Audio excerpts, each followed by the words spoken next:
केंदा टे डाकमा जल्दी जल्दी भाषण भाषण सरले हमें टिके सांस्कृतिक कार्यक्रम रे टिके सो बोलबे और हमर गेस्ट माने भी समस्त बहुत आगु आसले ना तो सामने भी घर के जीवाल लगी टिके तल ऊपर होते समय हला जेते तो हमर एक्चुअली मंच मैं जेन सबु दल जनता समस्त उपस्थिति अच्छे मंच रे मैं एक्चुअली अप कर पहला तो मैं तो नहीं देखी पहला तो हमारा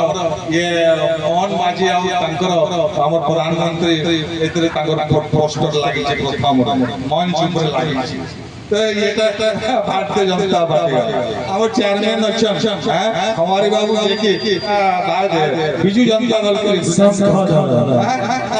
हम मैडम का अच्छा जेके कांग्रेस दल के पात्र और जेके कांग्रेस दल के रिप्रेजेंटेटिव तो ऐसे सब दल समागम होई छै किंतु विकास कार्यक्रम रे जे समस्त एकत्रित हे चल समस्त को अतिथि मान को बहुत बहुत धन्यवाद देबे ए अंचल तरफ रो ए मंच तरफ तो विशेष किसी कहवार लगे नहीं चाहे एक्चुअली एटा होचे 22तम शीतल षष्ठी ता सहित पंचमतम शीतल षष्ठी महोत्सव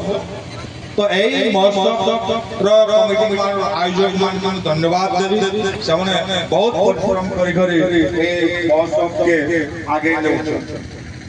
ता सहित हमर शिव विवाह शीतल महोत्सव रो गोटे मुख्य